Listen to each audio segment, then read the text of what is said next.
Gimana suaranya? Saya belum tahu jawabannya. Zoom, Instagram, Facebook. Tolong nulis. Oke semua, baik. Kita mau belajar sekarang.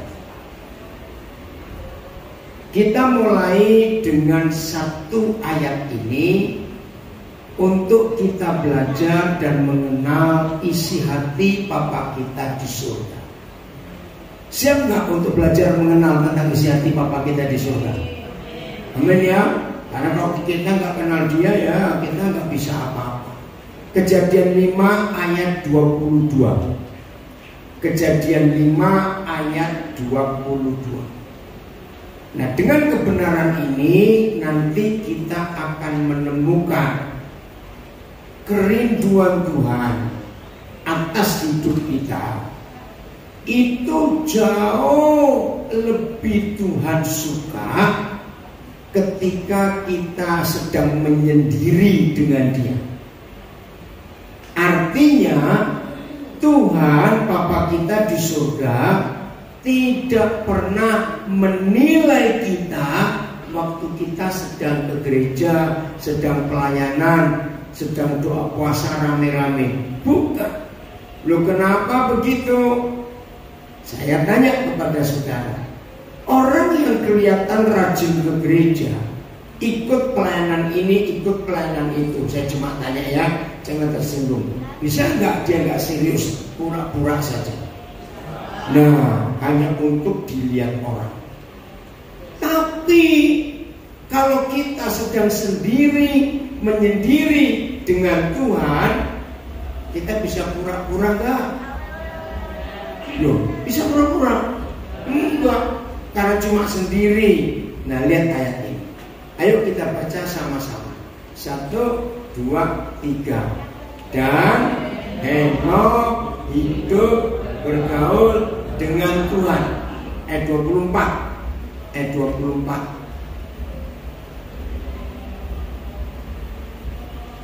Ayo multimedia. Dan Henokh ngapain? Hidup bergaul dengan Tuhan. Kejadian 6 ayat 9. Kejadian 6 ayat 9.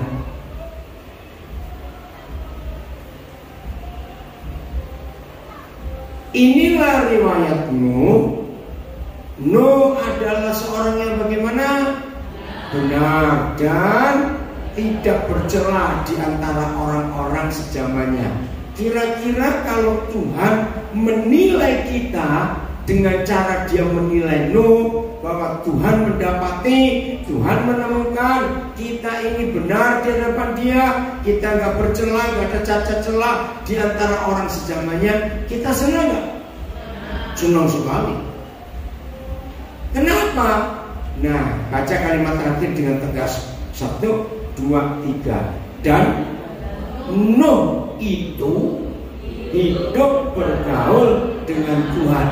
Oke, saya tanya, kalau kita mendengar, dia itu pergaulannya seperti itu loh, itu artinya apa? Yang nggak pernah punya teman bergaul aja. Dia itu pergaulannya seperti itu loh. Itu artinya apa? Apa? Setia. Jangan rohani yang biasa saja. Ayo, gini aja. Saudara punya teman sahabat karib sehingga disebut bergaul, punya tidak? Aneh loh. Kalau sampai ada orang yang selama hidup nggak pernah punya teman bergaul, jangan-jangan dia monster, itu menakutkan. Oke? Nah, apa kata lain bergaul? Cepetan. Akrab, apalagi? Apa tertarik? Oh, karib. Yo, apalagi? Gaul. Sahabat. Apa? Bestie. Apa? Koncoplek. Oh, jombang itu. Ini, siapa bergaul dengan siapa pasti ketularan. Betul ya? Pasti Nah, kalau cuma teman itu pasti nggak nulari. Kalau bergaul itu pasti ketularan. Nah, kalau Tuhan menyebutkan Henokh, Nuh itu bergaul dengan Tuhan. Jadi siapa yang ketularan siapa? Ayo jawab. Siapa ketularan siapa? Artinya Henokh dan Nuh bagaimana? Kalau ketularan Tuhan? Baik, apalagi masa baik kok? Akrab. Nah, ketularan ini loh, ini yang penting. Baik, benar. Saya ngomong gitu loh, saudara, wahel nih. Apa? Taat, apalagi? Setia. Sih gampang-gampangnya segini aja. Tuhan medit atau enggak? Lapor? Loh, ini maksud saya. Apa? Mengerti. Bukan cuma mengerti. Rendah hati, ketularan yang umum. Nah itu, nggak sombong. Ya, apalagi nggak pelit, nggak sombong. Suka mengampuni nggak? Tuhan suka mengampuni nggak? Nah saudara. Nah ini loh hal-hal ini ya. Awas sampai ada yang jawab, oh pasti kalau aku diajak bergaul dengan Tuhan, Tuhan ketularan aku. Enakmu. Ngerti? Saya beri contoh. Siapa pernah punya pengalaman? Saya sering punya pengalaman ini karena saya punya cucu banyak. Ya, paling dia. Oh dia ada apa-apa. Paling, tak kira kamu di mana loh? Ini cucu saya. Ya wis, main. Terus HP terus dari kemarin HP terus. Senep apa delok kamu? Oh, jalan kan mau aja. Jalan. Ya. Ini konsep yang kita harus tahu. Seorang anak kita didik dari lahir sampai bisa jalan, sampai bisa ngomong, untuk hidup penuh aturan, penuh etika. Kalau lihat orang tua bisa hormat, saya, kakak, adik semuanya. Begitu seminggu pertama masuk TK, anak ini sudah pulaan yang aneh-aneh. Dijawab bisa tanya. Pokok. Nah, ketularan teman-temannya. Bayangkan dari lahir sampai umur segitu, ya kira-kira 5 tahunan ya. Habis seminggu baru masuk sekolah, omongannya berubah, kata-kata berubah, sikap semuanya. Ini loh akibat pergaulan cepat.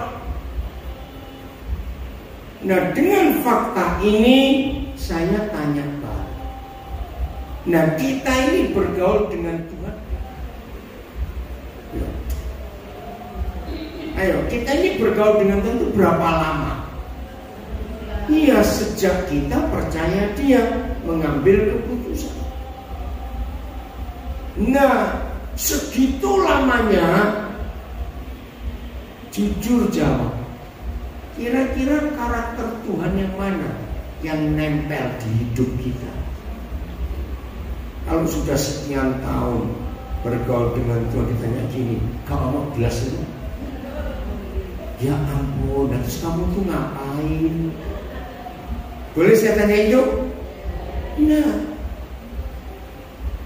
suatu kali saya pernah nginap di satu keluarga dan punya 2 pembantu yang sudah tua, setia. Bahkan pembantu bilang, oh saya ini ikut nyonya itu sejak belum punya anak, sekarang sudah punya cucu. Wih, segitu lamanya ini keluarga Kristen.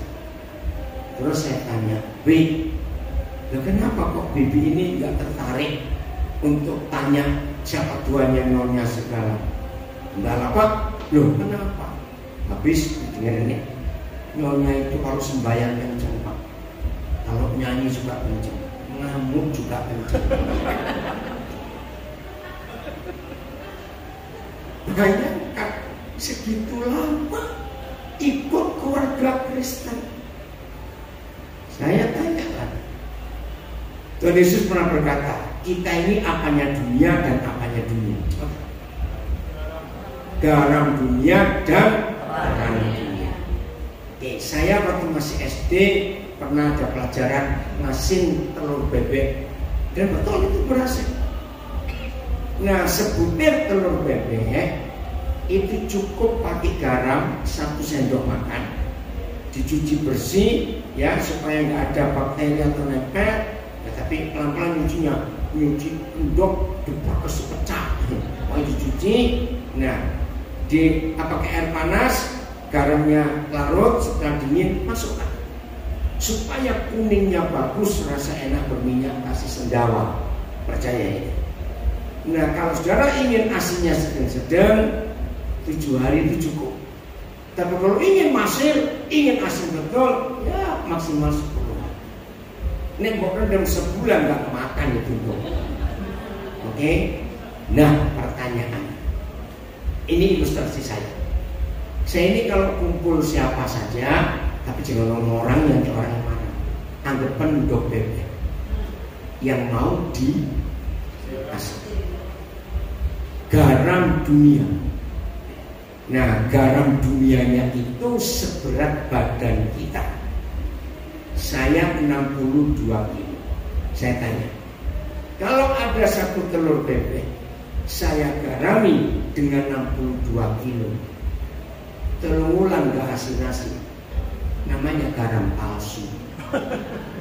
Gampang tuh. Nah, jadi kalau saudara punya sahabat dan jadi teman bergaul, maka dia harus ketularan kita. Oh, amin.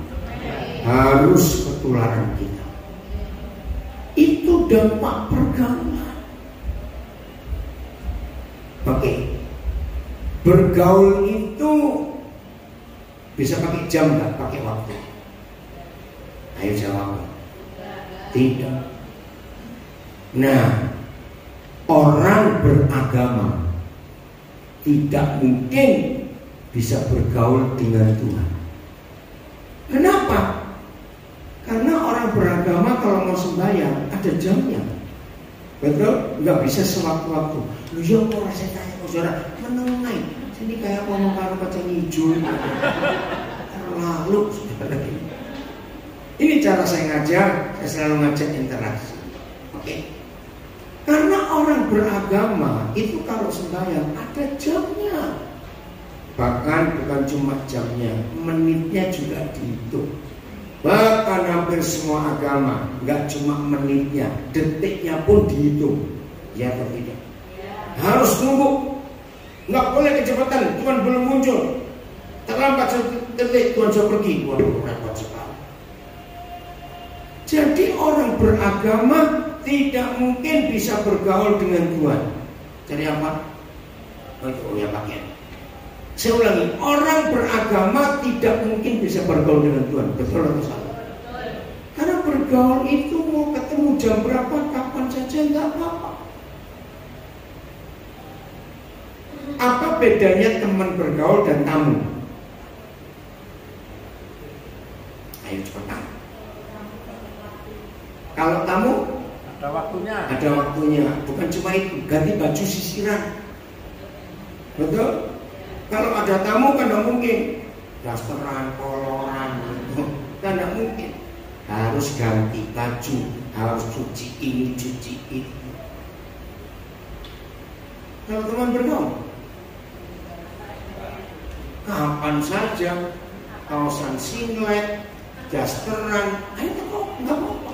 Teman bergaul, maka itu hukum kasih ini tidak berlaku untuk orang agama apa saja. Tidak bisa bergaul, penuh dengan peraturan. Oke, kita buka syarat pribadi ketiga setelah Henokh, Nuh, sekarang Abraham.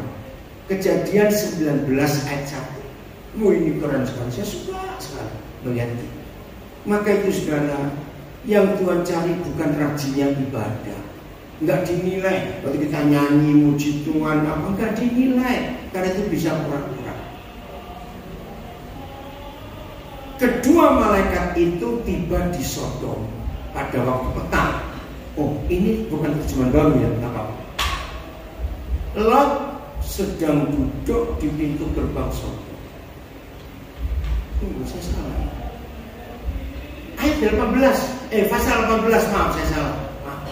Pasal 18 ayat 1. Maaf.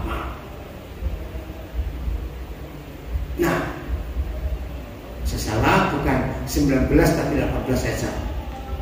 Kemudian Yahweh menampakkan diri kepada Abraham. Ayo, apa kata lain menampakkan diri? Apa? Memperlihatkan dirinya.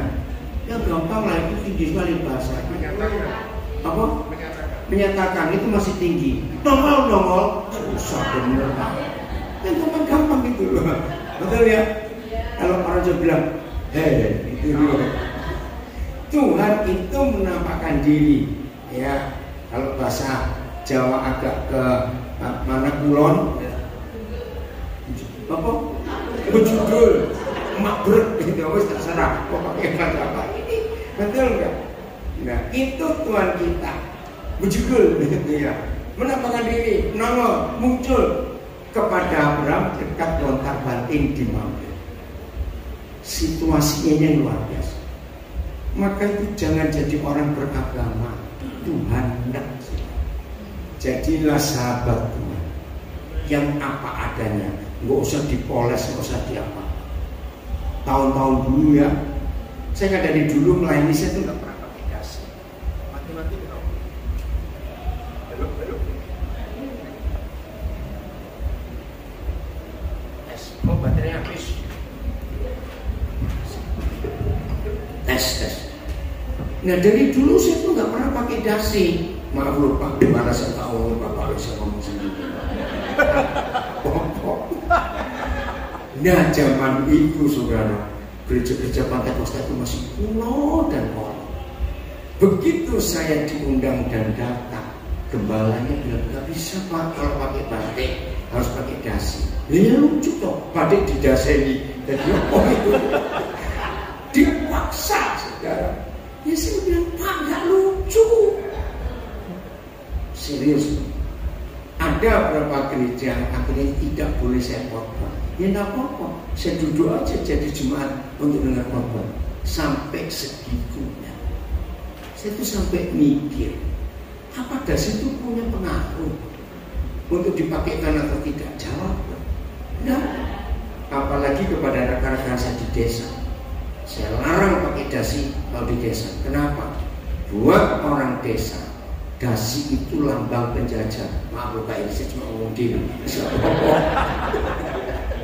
Karena buat orang desa zaman itu loh, begitu pakai dasi londo. Betul itu pengaruh 70-an yang tahu. Jadi daripada gara-gara dasi jadi penghalang, ini usah pakai.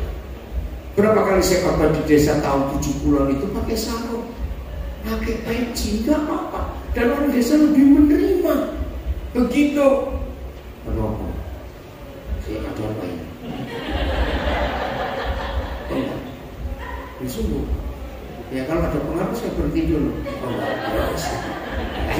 Nah ini cara saya nggak ada formalitas, nggak ada, yang santai saja. Senang itu kalau begitu. Ya wis, oke lanjut ya. Lihat situasinya Abraham lagi Yoko. Ayo lanjut. Sedang baca. Abraham duduk di pintu kemahnya waktu hari panas terik. Ayo kita bongkar. Saya ini Pak Gembala saya ngomongin. Duduk.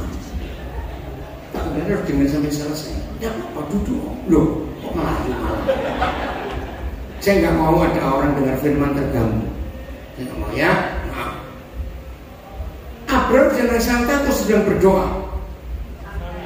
Ayo, Abraham sedang menyembah Tuhan. Genjreng-genjreng angkat tangan?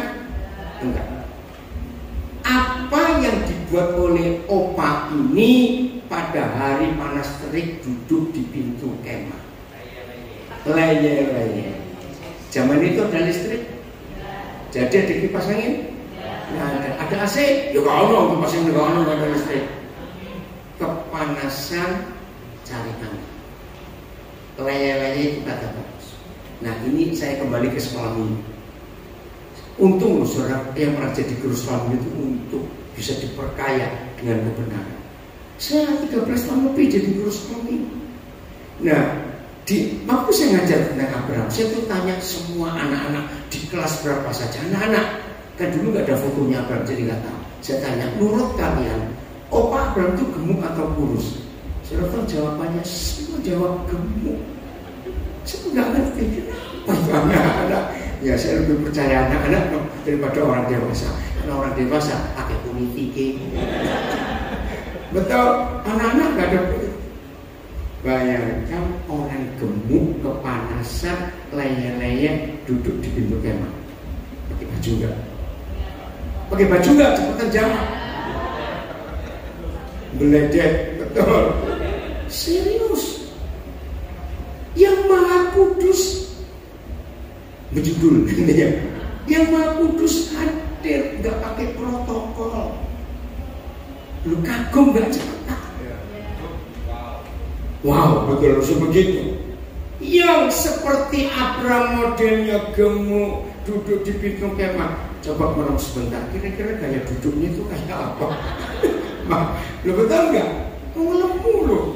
Pasti nggak pakai kaos dia, pasti itu. Saudara yang Maha Kudus saja. Ini sahabat bukan? Jawaban sahabat. Maka itu hanya Alkitab, satu-satunya kitab suci dari semua agama di dunia yang tidak ada peraturan doa ibadah, tidak ada. Sakarepmu, karena kita ini anaknya dan kita ketemu Papa. Harusnya begitu. Tambah Mazmur pasal 100. Ya di layar nggak ada judulnya. Saudara lihat Alkitab, cepetan, kalau judulnya apa? Ini penting. Mazmur 100 mulai ayat 1. Apa judulnya? Layo. Macam itu judulnya di Alkitabmu. Di sini nggak ada jangan lihat layar. No. Nah, apa? Pujilah Tuhan dalam baiknya. Nah, ini satu-satunya pasal di seluruh Alkitab tentang liturgi ibadah. Liturgi itu dari bahasa Yunani. Artinya peraturan ibadah. Nah, masing-masing gereja liturgi ibadahnya beda atau sama? Beda. Semuanya macam-macam peraturannya. Jelimet, saudara. Aduh, saudara. Pokoknya. Dan ibadah model gitu membosankan atau tidak? Sangat bosan. Maka itu anak-anak, remaja, pemuda nggak mau ke gereja. Bosan. Pasti ngomong bariki, pasti bariki, gelokan. Terus sama. Nah ini ibadah. Ayo kita baca. Beribadah 1, 2, 3. Beribadahlah kepada Yahweh dengan. Nah, banyak nggak gereja ibadah kayak kuburan? Sunyi senyap, hormat itu. Datanglah ke hadapannya dengan. Agama berkata ini kurang ajar. Nggak usah ketemu jual begitu. Kurang ajar nggak ya? Tidak, ketemu papanya kok. Ayat 2. Beribadahlah kepada. Itu ayat 2. Ayat 3. Maaf. Ketahuilah. Lo ayat sini apa? Bukan. Loh ini kamu nggak apa sih? Mazmur untuk korban syukur. Apa? Bersorak-soraklah bagi Yahweh. Siapa? Hei seluruh bumi. Artinya Papa kita di surga seneng kita ribut karena kita anak-anaknya. Ribut bukan bertengkar ya. Ayo, maka itu papa mama yang suka marah ketika anaknya, ini anak atau bedes? Makai. Bedes nggak tahu, monyet nggak tahu bedes. Nah saya beritahu ya papa mama, anak kecil disuruh diem, itu gobloknya orang tuanya. Goblok. Anak sakit yang diem. Bapak percaya gitu. Jadi kalau papa mama nyuruh anak kecil di bawah 10 tahun suruh diem, itu berarti nyuruh sakit. Tapi nek kamu seumur 20-an petakilan, awas kamu. Itu beda lagi. Setuju anak-anak? Kalau kamu diomongin mak, kenapa kamu pengen diem? Ya udah aku tak sakit aja, itu jawabnya orang itu. Betul nggak anak sakit itu diam? Loh, saya betul tidak? Jadi kalau anak-anak kita bisa lari sana, lompat sini, saya nggak pernah bilang anak nakal. Saya punya ilustrasi, saya punya istilah. Anak yang, sudahlah ngomong, kamu sedang bereksperimen. Aku nggak percaya. Coba tak eksperimen, apa? Mencoba hal-hal baru. Biarin. Anak yang masih kecil bereksperimen pasti pintar. Itu gak kayak bapaknya, dia gak oleh eksperimen. Betul? Justru anak kecil itu kalau eksperimen, hasilnya luar biasa. Maka itu papa-papa yang suka otak-atik barang ini barang itu, belikan anak lakimu ya radio rusak, tik rusak, mesin motor rusak, siapkan alat bengkel sakarpe, mau diduduk, mau dipobel, karena itu eksperimen. Mama-mama anak yang punya anak perempuan, mama suka jahit, mama suka masak. Sediakan gunting-gunting agak tumpul, siapkan kain-kain bekas, kain perca, suruh guntingi. Mau ikut jahit silakan. Kok nggak ada yang ngamen? Orang tua seperti ini membuat anak-anaknya rajin, mandiri, dan jenius. Maka itu mama-mama yang dikit-dikit gini, ketika anak kecilnya umur 5 tahun, umur 3 tahun mau nyoba ini, biar mama saja, biar mama saja. Itu mama paling goblok sedunia. Anakmu gak mandiri, betul? Ya udah jadi malas. Mama-mama jangan nyuap anak untuk makan, itu salah besar. Loh, kaget bukan? Serius. Anak kecil makan didulang, itu merusak mental dan karakter. Justru ketika anak kecil yang belum setahun mulai nyoba makan sendiri, jangan dibentak, izinkan dia. Dia kan berantakan kotor semua. Nah itu mama goblok yang ngomong kayak gitu. Justru waktu mereka berantakan kotor, itu eksperimen. Nah, yang baru dengar berita ini sehebat ini, cepat punya anak lagi, didikan anak yang luar biasa. Serius saya ngajarin. Nanti ada ibu dan mulai ke suaminya, gitu. Serius, saya sudah praktek ini ke ratusan anak. Apalagi saya itu paling, karena lihat ada orang bilang anak keliling Kongo, jangan. Oh ada yang begini, aku salah. Itu salah. Serius. Anak kecil itu kalau minta makan sendiri, panggillah orang tua. Berarti dia itu mandiri. Betul ya? Ajar seperti itu. Nah, kenapa ada anak kecil nggak suka makan? Orang ketemu, belum dikasih yang enak. Nah ini salah neneknya, salah mamanya, salah budi buliknya. Salahnya di mana dulu? Anak kecil itu tidak perlu makan 3 kali sehari. Itu kita yang 3 kali sehari. Kalau bisa 5 kali toh. Nah anak kecil itu jangan diberi makan kalau dia gak lapar. Begitu dia bilang ma lapar ma, nah langsung kasih makan. Anak yang dipaksa makan 3 kali sehari itu penyiksaan dan penderitaan. Begitu lihat piring dan sendok, mati aku. Itu kalau dia ngomong, disiksa. Nah karena dia tiap kali lihat piring, lihat makanan itu penyiksaan, maka dia nggak punya nafsu makan. Kasihan. Begitu dituat lagi sampai jam-jaman Karena dia belum lapar, goblok.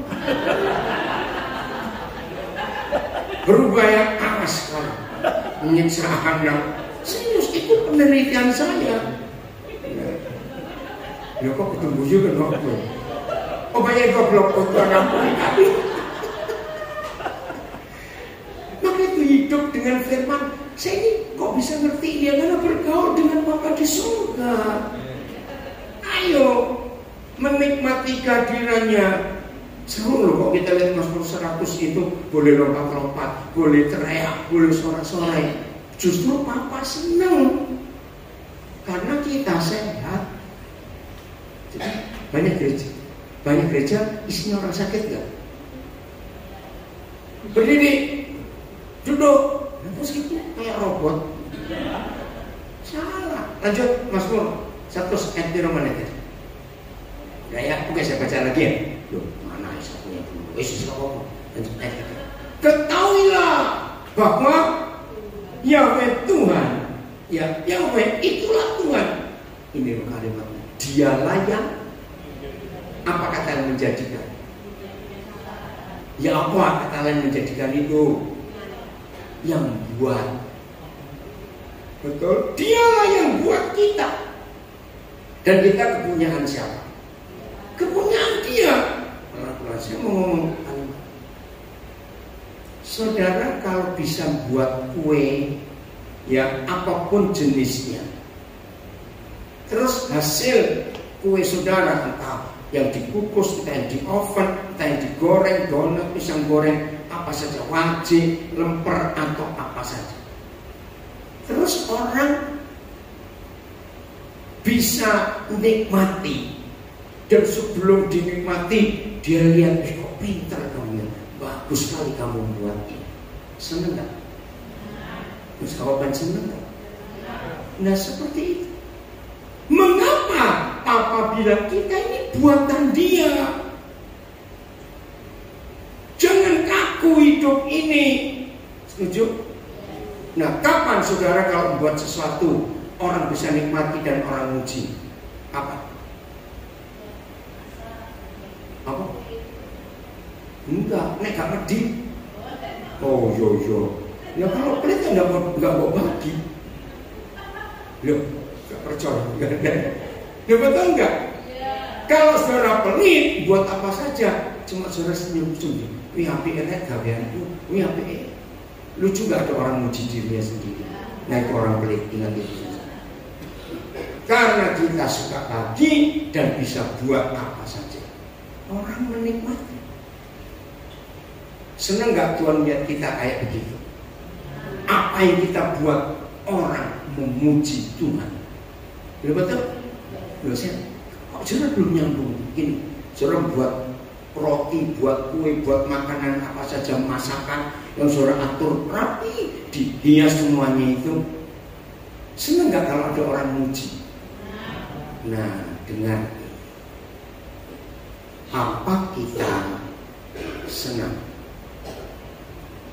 Dipuji, bukan kita yang memuji. Ini banyak gereja yang salah konsep. Saudara, mari kita memuji Tuhan. Nyanyi, enggak.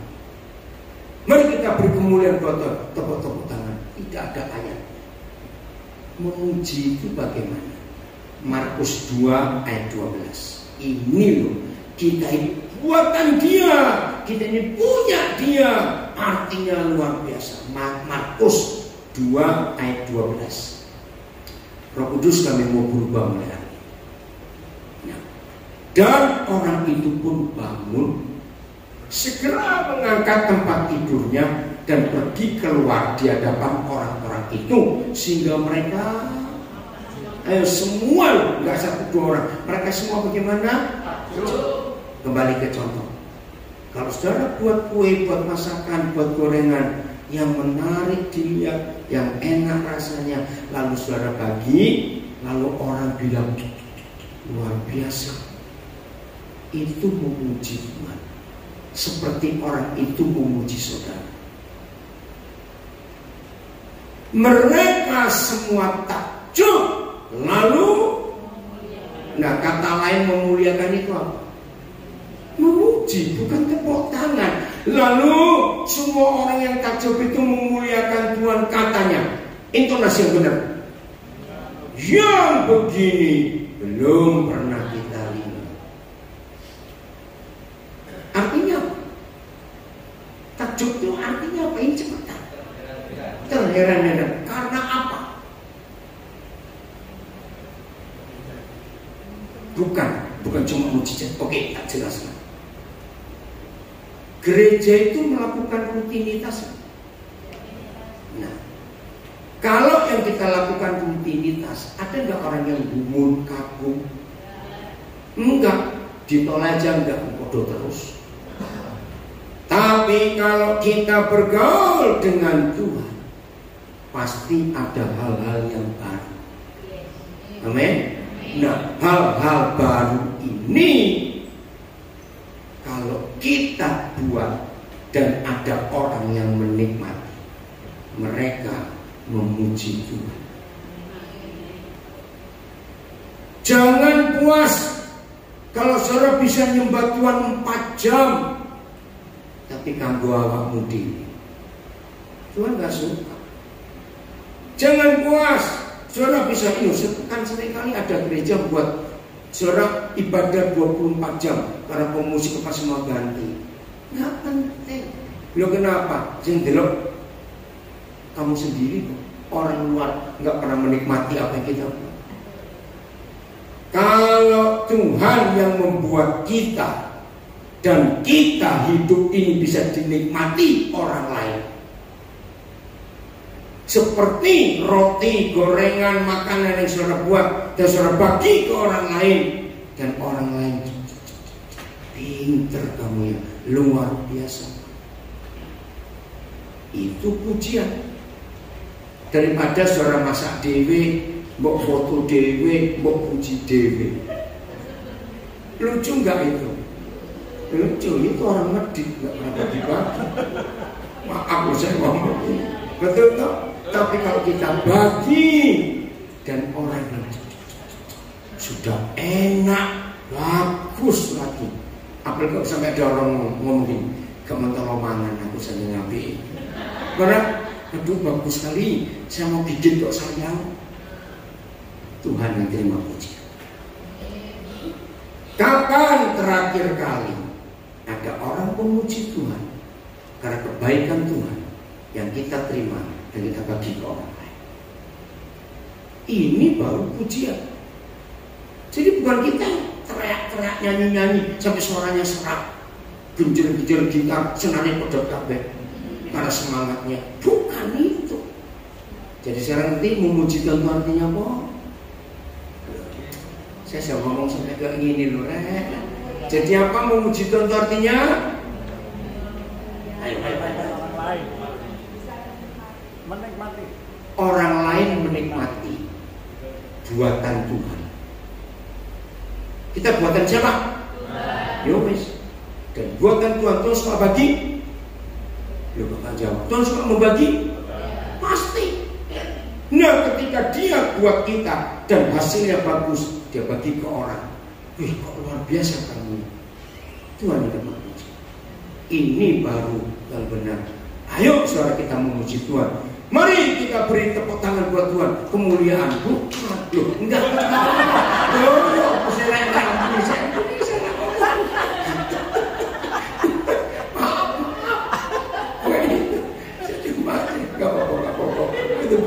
berarti serius mikirnya.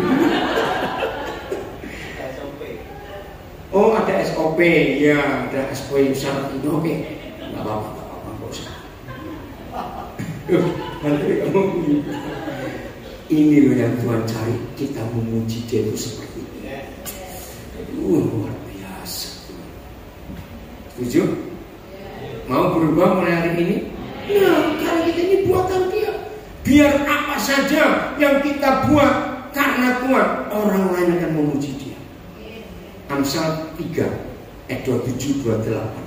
Ini yang Tuhan cari di antara kita. Amsal 3 27-28. Judulnya apa? Ayo angkat saja. Judulnya apa? Anjuran untuk berbuat baik, artinya bagikan kasih. Karena kita buatan Tuhan. Janganlah menahan kebaikan daripada ini terjemahannya nggak enak. Yang betul begini. Janganlah menahan kebaikan untuk orang-orang yang bocorani, untuk orang-orang yang berhak menerimanya. Ini kebaikan siapa? Tuhan yang diberi ke kita.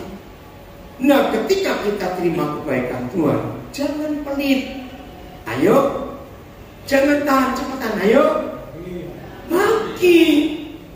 Lihat kalimat terakhir. Padahal engkau aku itu loh, engkau lagi. Kalau engkau nyuruh orang lain. Padahal aku mampu melakukannya. Mampu melakukan apa? Berbagi, memberi yang baik untuk orang lain. Ada loh orang suka memberi. Saya pertama kali kagum. Pas itu Natalan, saya ke rumahnya, kok suka bagi. Ya ampun, saya kaget. Ternyata orang yang suka bagi belum tentu baik. Orang pelit itu pasti suka bagi, tapi yang dibagi tunggu deket-deket kadaluarsa. Ada orang yang sudah mau expired. Nah, waktu saya di rumahnya, saya tuh lihat, wih, ini parsel Natalmu kok banyak sudah lama ini. Banyak sekali. Iya tuh gak itu orang-orang kok suka beri. Yang saya kaget, loh, kok segini banyak? Saya curiga. Ini ada Natal 4 tahun yang lalu. Ini Natal 3 tahun. Saya bilang kurang ajar. Betul gak? Kenapa sampai kamu tumpuk? Sehingga kalau ada tamu kamu baru pamer. Wih, luar biasa. Nah, ini orang baik atau enggak? Enggak, mateni wong itu. Usaha kita rasa mau dibagi. Itu enggak dibagi. Terus saya dengar, tolong Bi, Pak, cariin yang mau expire, cepet kasih. Awas kayak. Tapi saya marah lebih lagi. Maaf. Hukum Tuhan, kalau mau beri kepada orang yang nggak bisa beli. Oh, nggak amin sih, Rek. Kalau saudara memberi orang yang mampu beli, berarti kok punya udang di balik kembali. Ngerti maksudnya? Apa? Motivasi salah, nyogok rumah. Jangan. Untuk apa memberi pada orang yang bisa beli? Kedipangan. Betul, cuma jadi pajangan itu loh. Saya marah pada orang seperti ini. Jahat. Maka itu ayat ini luar biasa. Beri kebaikan yang kita terima gratis dari surga. Amin. Jangan dijual barang gratis. Beri gratis. Karena kita loh, 27 susu mulai apa? Belum. Baca kalimat terakhir 27. Karena loh, ucap itu loh. Karena saya mampu melakukannya. Ayo saya tanya, kapan saudara buat kebaikan yang terakhir kali untuk orang lain? Awas. Ayat 38. 28 salah. Maaf. Gara-gara saudara ini lucu-lucu. Janganlah engkau janganlah aku berkata kepada sesamamu. Pelan-pelan. Lihat, kalau kita ngomong kalimat ini pada seseorang, itu nyenggeram atau halus? Coba jawab, nyenggeram atau halus? Halus. Pelit kok nyenggeram. Pergilah, kembalilah, besok akan kuberi. Nah, ini halus toh, karena nolak orang sih. Saya pakai istilah. Kalau yang ngomong ini orang Jawa, besok balik. Ngerti? Biasanya orang Jawa itu kapan? Ben-ben. Besok. Loh betul tidak? Orang ini mati, bukan balik besok. Betul? Kenapa nggak boleh berkata seperti itu? Lihat kalimat terakhir. 1, 2, 3. Sedangkan yang dia minta ada pada kita. Maaf ya, pendeta pelit yang korbannya duit melulu, tak jamin sampai dia mati gak akan korban 2 ayat itu. Setuju? Karena takut. Loh kok bunyi ini gak enak gitu. Tadi di mobil dijemput Pak Gembala. Saya punya mimpi yang belum tercapai. Seperti mimpi aku. Saya ingin punya panti asuhan. Itu luar biasa. Maaf. Kota Jombang ini kota santri. Pondok pesantrennya ratus. Belum ada gereja yang ngurus anak-anak. Ayo, mulai sekarang. Setuju?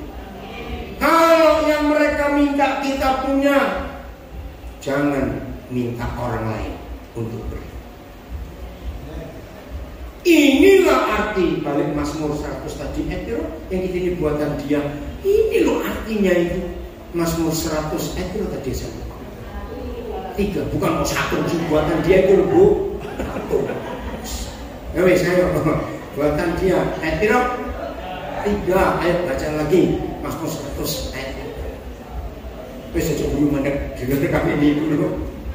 Ketahuilah bahwa Yahweh lah Tuhan, Dialah yang menjadikan kita. Jadi kalau buatan tentu pasti canggih, apik atau enggak? Pasti canggih, bagus, pasti enak enggak?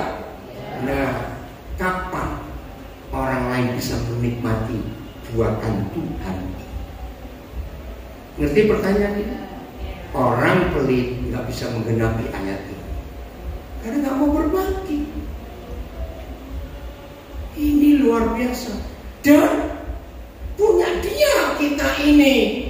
Nah ini loh yang harus tahu. Kenapa ada orang medit? Ada atau banyak? Jangan sampai saudara ya. Kenapa sih ada orang pelit? Sebab dia lupa kalau kita ini punya dia. Loh kenapa begitu? Mana lebih mudah? Hari ini saya titip uang kepada saudara, bilang aja 1 juta. Terus saya pesan, tolong ini ada 50 ribuan itu lembar, 20 lembar 50 ribuan. Tolong bagiin. Gampang atau susah? Cepat jawab, gampang atau susah? Kenapa? Bukan dulu duitmu. Bagi saya jawab meneng. Lihat atau tidak? Ini sing mendit ketok begini. Kenapa kita bisa bagi uang 1 juta? Karena bukan uang saudara, itu kan uang saya pikir. Nah, orang pelit nggak bisa bagi karena dia lupa uang itu punyanya siapa. Karena saudara kerja dari muda sampai tua, banting tulang peras keringat. Ini orang paling goblok sedunia Bali mau dibantingin. Betul? Orang itu pasti pelit. Yang paling mengeluarkan uang, dompetnya ono lemnya. Ngerti maksudnya? Kenapa nih dompet ada lemnya? Duitnya gak ngetuk. Karena saudara merasa ini punya saya. Ini hasil jeripayah saya, tapi itu medit. Ada 3 ayat di Perjanjian Baru. Orang pelit tidak berzina, tidak berdosa, tapi masuk neraka. Iya, ya. Jadi kalimat dan kita ini punya siapa? punya Tuhan. Betul? Sekaya-kayanya orang kaya punya pabrik tekstil, apakah ketika anaknya lahir langsung katoan? Jawaban, wih, kalau ada bayi lahir langsung pakai celana dokteris, stroke. Betul?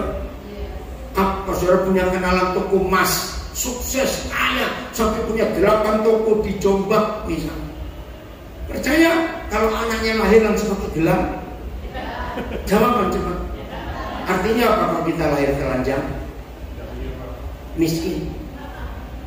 Jadi dari sejak lahir kita tuh nggak punya apa-apa. Pak Yakub Noel pernah bilang, gigi aja pinjam, lahir ompong mati ompong.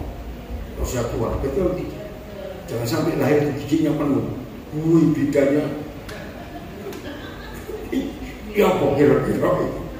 Semua itu pinjam, ini punya dia. Betul? Uang, rumah, kesehatan semua punya dia. Jadi arti ayat ini punya dialah kita ini. Artinya bagian gambaran dua kok. Apalagi kalau ingat Yesus berkata kita ini bendahara. Masih ingat? Ayo, apa yang terjadi dengan saudara? Misalnya Pak Gembala, saudara pengusaha punya bendahara. Saudara perintah, tolong keluarkan untuk belanja ini, tolong bagikan situ. Eman nih Pak. Loh, kira-kira bendahara itu bawa apa? Loh, cepetan saja. Apa? Ojo pecah disit lah. Korek kono kupingi sambil jendul dasi iki duitmu iki duitku. Enggak amen. Betul enggak punya uang kok sok kayak punya sendiri saja. Itu model orang pelit kayak gitu. Tapi ada loh saudara, saya sok bakasar orang pelit. Sebenarnya masih banyak itu saya juga nggak ngerti. Maaf. Jadi arti dialah yang menjadikan kita. Berarti buatan dia itu bagus, enak kan? Enak. Kalau dibagi ke orang ojo enak, orang memuji yang buat. Itu pujian kepada Tuhan. Kalau punya dialah kita ini, artinya, nah yuk, ojo pelit tuh lali menerek ngomong ini. Punya dialah kita, artinya jangan pelit. Semuanya milik dia. Waktu juga milik dia. Betul? Nah, lalu yang berikut, umatnya. Kalau umatnya berarti siapa jadi Tuhan? Dia berhak ngatur kita. Yang keempat, kawanan domba gembala. Kenapa nggak bilang gini? Kawanan kucing gembalaan. Ini ada artinya loh. Kenapa Tuhan bilang kamulah domba-dombaku? Kok nggak bilang kamulah kucing-kucingku? Cepetan. Sini dari pagi belum sarapan, sudah korban 2 kali ini. Nanti pagi, saya lupa, Amos nggak bilang kalau bakal kami ini pada sarapannya. Lepas pagi saya mau urusan itu, lupa kok nggak sarapan. Lo tak, lo kuponnya kenapa? Ketika ngambil anakku. Awas ampun, terlalu info. Ini saya belum sarapan apa-apa dari pagi. Oke, lanjutin ya. Kenapa Tuhan nggak bilang kamulah kucing-kucingku? Ayo, siapa bisa jawab? Kayak ada sepeda, jalur Jokowi. Ayo, kenapa? Cepetan, apa bedanya kucing dan domba? Kucing nggak digembalakan. Betul, tapi nggak itu kalimatnya. Kucing nggak perlu gembala. Di sini ada suara. Mana lebih goblok, kucing atau domba? Domba bu, kucing itu pinter. Salah ngomong mana? Ayo, siapa pernah jengkel dengan kucing tetangga? Dari Jombang kota, mbok buang di Peterongan. Percaya, saudara belum nyampe rumah desa dulu. Loh betul nggak? Maka itu kucing itu nggak perlu gembala. Coba mbak, keluarkan dari kandangnya 20 meter saja. Terus tolak-tolak mbak. Betul? Ayo, kamu mbak atau kucing? Loh, tanya kok. Kita ini mbak atau kucing? Cepetan. Kucing, lo aku mana? Ya wes, kucing nggak perlu Tuhan. Harap mungkin dia urip situ. Kita ini domba yang bodoh. Loh, hilangnya. Yang lagi sudah nyambung. Kita ini dombanya. Kawanan domba kegembalaannya. Artinya apa? Nurut. Betul? Nurut. Ayat terakhir, Yesaya 53 ayat 6. Kenapa? Apa itu dosa? Ternyata ini definisi dosa. Berzina itu bukan dosa.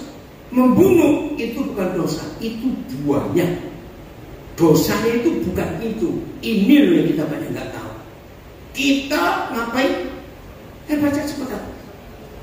Kita sekalian sesat seperti kucing. Enggak, kucing nggak pernah sesat. Kucing nggak pernah tersesat. Domba yang sering tersesat. Saya ulangi, kita sekalian kesasar seperti domba. Karena masing-masing kita mengambil jalannya sendiri. Ini dosa. Sudah menikah, tidak puas dengan pasangan, mengambil jalan sendiri. Tidak mau kerja, pengen punya duit, jadi maling. Bisa nggak terjadi? Jadi hari ini kita tahu dosa. Jangan sebut perbuatannya, cari akarnya. Kalau saudara dan saya hari ini cabut akar ini. Apa akarnya? Ojo ndablek karepmu dhewe. Betul? Itu akar dosa. Maunya sendiri, sudah sadar bodoh, kok nggak mau diatur. Akhirnya kita kesasar. Maka itu kalau saya ketemu orang berbuat dosa, jangan sibuk dengan narkobanya, dengan judinya, perzinanya, jangan cari akarnya. Sejak kapan kamu kenal barang ini? Kenapa kamu buat itu? Nah, akarnya itu pasti dari rumah. Dari rumah. Tadi pagi saya diskusi dengan beberapa pendidik. Hari-hari ini Indonesia lagi berduka berat. Apa? Nggak tahu kok bisa beruntung. Sekolah yang adalah rumah kedua buat murid ternyata jadi tempat yang gak aman. Betul? Ada anak SD bunuh diri lompat. Ada anak-anak dibully, ditunjuk, dipukul temannya. Banyak kisah. Ada sekolah di mana itu keracunan makanan. Apa micin? Berita itu enggak? Istri saya tanya kemarin, apa ya? Iya, makanan apa? Sampai satu mati. Banyak berita yang gak baik. Nah, tadi pagi dalam diskusi ada satu orang muncul. Jangan nyalakan sekolah. Anak-anak bisa buat itu gara-gara keluarga. Langsung saya jawab, betul. Anak-anak yang gak merasa aman di rumah karena bapak ibunya rajin bertengkar. Ini kok gak enak. Ada gak? Nah, itu merusak anak-anak. Sedih melihat kasus ini. Ngeri, ada yang mati juga. Coba bayangkan di sekolah. Mau berubah mulai hari ini. Jadi kalau menemukan orang berdosa melayani, jangan sibuk dengan narkobanya, perzinanya. Itu kecil. Cari akarnya. Kenapa kamu sampai begini? Termasuk yang kelainan seks, semuanya ada penyebabnya. Gereja punya tanggung jawab untuk mereka. Siap berubah? Sungguh? Yakin? Pulang gak pelit? Karena ketularan dua? Pulang gak ngamuan? Pulang gak punya musuh? Amin tok pasti Tuhan memberkati kita semuanya. Waktu itu, dengan Tuhan itu sukacita, senang-senang. Tuhan suka kita semua. Pak Gembala, kita bangkit berdiri. Kita akan memasuki perjamuan kudus. Kau telah disalibkan, derita kau alami, karena aku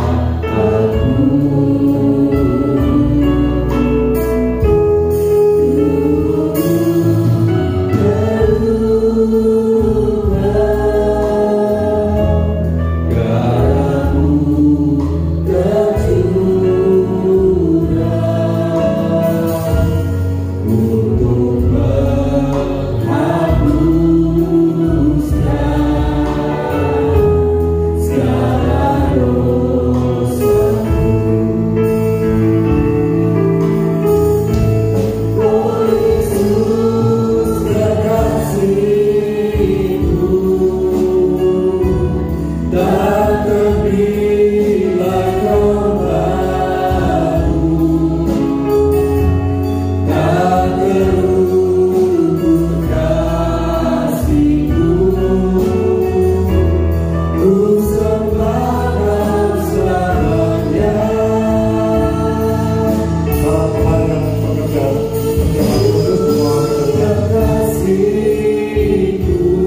Ketika kami menghadapi satu sakramen perjamuan kudus, ini bukan sebuah kegiatan yang mungkin kita lakukan, tetapi benar-benar kami boleh mengenal kematian Yesus di kayu salib. Kami boleh mengenal ketika Yesus menderita di kayu salib untuk menembus dosa saudara dan saya. Sebab itu layakkan kami para pelayan-pelayan perjamuan kudus agar kami layak di hadapan kudus di hadapan, sehingga perjamuan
kepala kita. Sebelum Bapak Ibu makan tubuh Kristus, Bapak Ibu bayangkan roti bundar yang Bapak Ibu pegang itu adalah tubuh Kristus.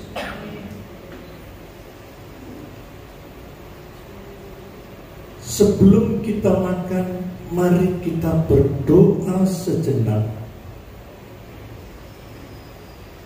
Mungkin ada sesuatu yang kita kerjakan beberapa waktu yang lalu, dosa dan perbuatan yang tidak menyenangkan hati Tuhan.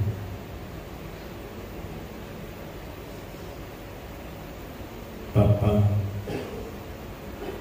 ampuni dosa dan kesalahan kami. Layakkan kami agar kami layak menerima tubuh Kristus. Dan kami percaya ketika kami makan tubuh Kristus ini, kami boleh merasakan ada sesuatu mujizat terjadi dalam hidup. Angkat roti di tangan kanan kita. Demikian firman Tuhan. Lalu ia mengambil roti dan mengucap syukur dan memecah-mecahkanlah sambil berkata, inilah tubuhku yang kuserahkan bagi kamu. Perbuatlah ini menjadi peringatan akan aku. Mari kita dalam nama Tuhan.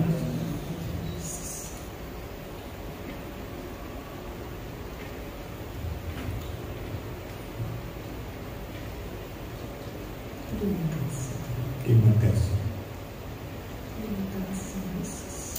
Angkat anggur di tangan kanan lebih tinggi dari kepala saudara.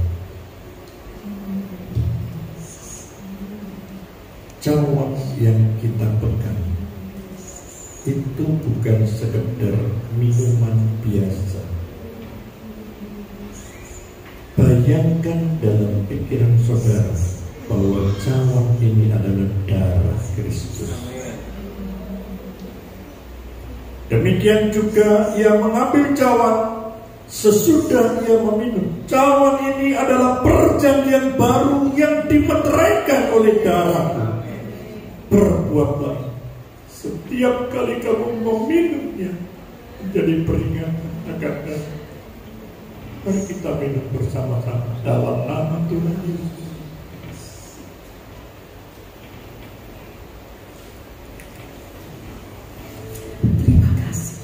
Terima kasih. Terima kasih. Kami rasa kuasa untuk kerja dalam hidup kami. Tubuhmu menyatu dengan tubuh kami, darah menyatu dengan darah kami, dan kami percaya akan terjadi mujizat yang luar biasa. Engkau yang sakit dijamah Tuhan sembuh dalam nama Yesus. Ada sesuatu yang Tuhan kerjakan dalam hidup. Percayalah kepada Tuhan. Saudara dan saya adalah buatan Tuhan.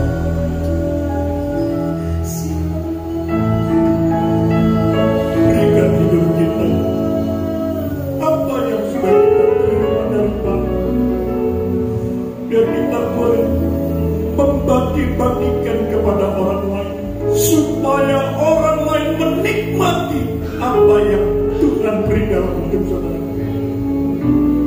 Ajarkan kepada kami taat menurut kehendak Tuhan. Ampuni kami kalau kami belum bisa melakukan kehendak. Jadikan kami jadi seorang yang setia kepadamu. Dalam nama Tuhan Yesus, kami alatkan segala doa dan permohonan kami. Haleluya, amin. Silakan duduk jemaat Tuhan. Kami mengucap syukur dan terima kasih kepada hamba-Nya Pastor Daniel Alexander yang sudah membagikan firman Tuhan dan memberkati seluruh jemaat Tuhan di tempat ini. Kiranya Tuhan memakai hamba-Nya lebih hari lebih dahsyat lagi, nama Tuhan ditinggikan, dipermuliakan, semakin banyak jiwa dimenangkan untuk Tuhan. Terima kasih untuk tim dari seluruh baik saudara-saudara yang hadir pada saat ini, yang sudah menyempatkan waktunya untuk beribadah di tempat ini. Ada pengumuman dari gereja.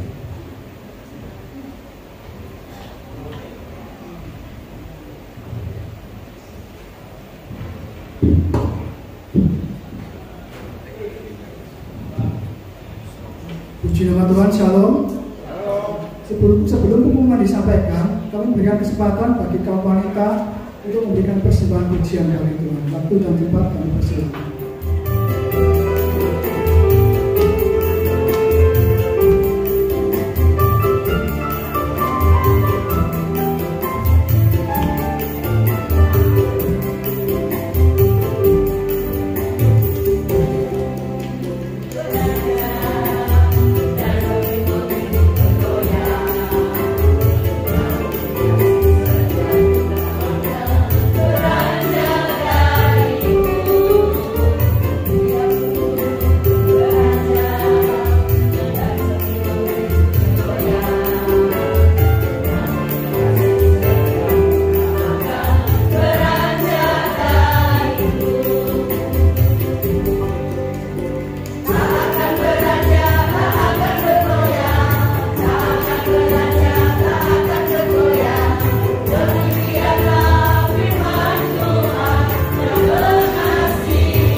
Yang saya memberikan persembahan bagi Tuhan, kita sama-sama katakan, amin.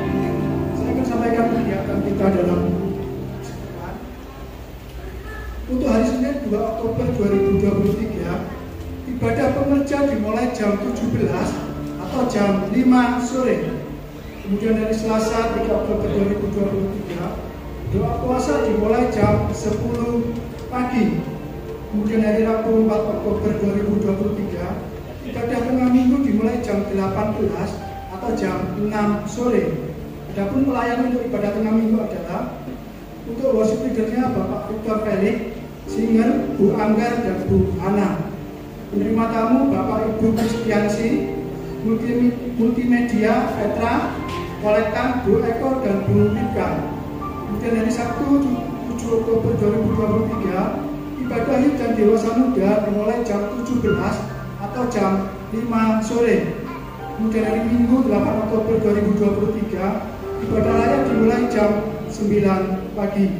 Kami mengundang sekali lagi Bapak Ibu untuk bangkit berdiri. Kita akan ikrarkan iman kita. Dan setelah ikrar, bagi yang berulang tahun bulan Oktober, kami persilakan untuk maju ke depan untuk didoakan oleh Bapak Gembala kita. Kita siapkan jari kita.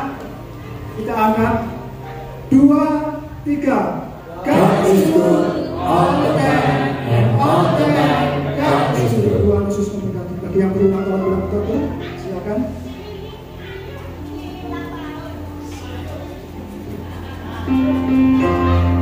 Amanah yang ulang tahun di bulan Oktober.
Semua kami ada karena Tuhan yang mau kami ada di dunia dan ditetapkan untuk jadi berkat.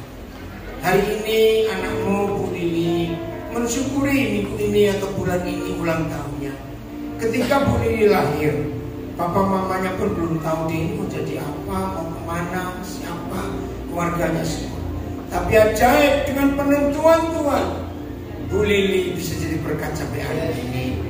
Tuhan berdoa mampukan dia untuk sabar, menanti jawaban Tuhan untuk apa yang dia rindukan. Tuhan sungguh keharmonisan seluruh hubungan anggota keluarga itu jadi berkat bagi Tuhan. Hari ini sebagai gereja Tuhan, kami minta hadiah dari surga untuk Bu Lili, hadiah kesehatan yang sempurna, hadiah sukacita, kebahagiaan yang melimpah, hadiah kekuatan yang luar biasa dari rohnya, fisiknya, jiwanya makin tunduk kepada Tuhan supaya hidupnya diberkati. Maka sebagai gereja kami berkata, Bu Lili, terimalah berkat dari Yahweh-nya Abraham, dari Yahweh-nya Ishak, dari Yahweh-nya Israel, dalam nama Tuhan Yesus Kristus. Haleluya, amin. Yang ulang tahun siapa? Oh, itu Papa Bukan. Mana bapaknya? Ayo bapaknya maju. Terus lihat bapak ini cepetan.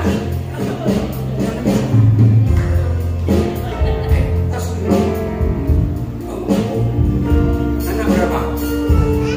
Namanya ya Queen ya. Terima kasih Tuhan. Queen ulang tahun yang pertama, dia anak pertama. Sekarang kami minta berkat-Mu untuk papa mamanya Queen. Saya gak kenal saudara. Didik anak ini bukan dengan cara kalian, tapi dengan cara Tuhan. Minta anugerah Tuhan. Jangan meniru, oh keluarga itu loh didiknya bagus, oh buku ini berkata itu tidak. Setiap anak Hanya Tuhan yang tahu caranya didik anak ini kembali. Maka itu kalian harus sebagai papa mama hidup dalam anugerah Tuhan. Pesan ya, jangan sekali-kali suami istri suka ungkit-ungkit masa lalu. Jangan. Kalau sejak anak ini kecil melihat papa mamanya ribut, anak ini stres. Nah, salah satu keributan yang sering muncul, kalian gak mau melupakan masa lalu. Ampuni yang sudah terjadi. Dan jangan cepat-cepat itu lagi. Queen, maafkan papa mamanya. Setahun ini kamu merasakan karena ada sesuatu yang gak enak dengan papa mama. Tapi hari ini Queen, kamu mengampuni papa mama. Kamu berubah hidup mereka. Kamu bangga punya papa mama yang takut akan Tuhan. Biarlah saudara sebagai papa mama selalu taat kepada Tuhan, taat pada kembali, dengarkan firman Tuhan. Maka anak ini jadi anak yang hebat. Queen, jodohmu sudah ada. Kamu gak boleh salah. Pada waktunya nanti kamu memilih. Tunggu Tuhan bicara kepadamu siapa jodohmu. Kamu diberi roh takut akan Tuhan, sehingga kamu sejak masih bayi sampai nanti kamu tua, sampai kamu dewasa, takut akan Tuhan padamu, dan kamu gak akan tersesat jalan. Terima kasih Bapak untuk anak yang hebat. Berkati Bapak mamanya dalam usaha, pekerjaan, kebahagiaan, sukacita, kesehatan yang melimpah. Dalam nama Tuhan Yesus. Haleluya. Amin.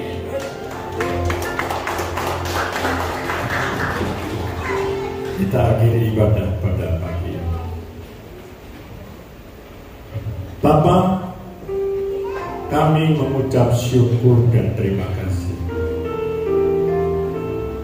Kalau Tuhan telah pimpin kami dari awal, pertengahan, sampai pada akhirnya, kami rasakan lawatan Allah terjadi saat firman Tuhan disampaikan.